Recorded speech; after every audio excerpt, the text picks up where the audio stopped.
Ilie și rugăciunea care a schimbat cerul.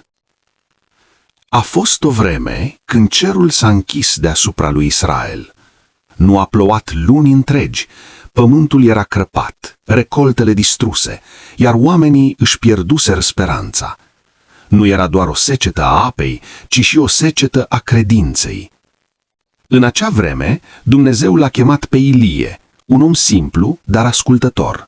Ilie nu avea armată, nu avea putere politică, dar avea ceva mai puternic: încredere totală în Dumnezeu.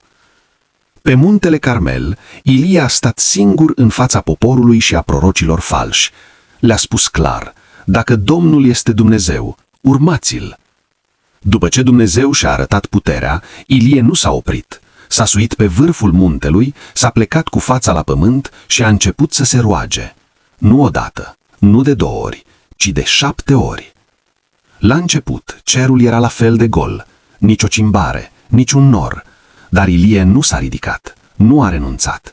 Știa că Dumnezeu nu întârzie fără motiv.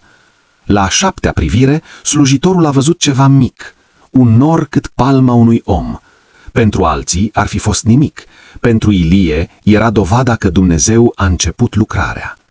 Curând cerul s-a umplut de nori, vântul a suflat și ploaia a căzut din nou peste pământul uscat. Viața s-a întors, speranța a renăscut.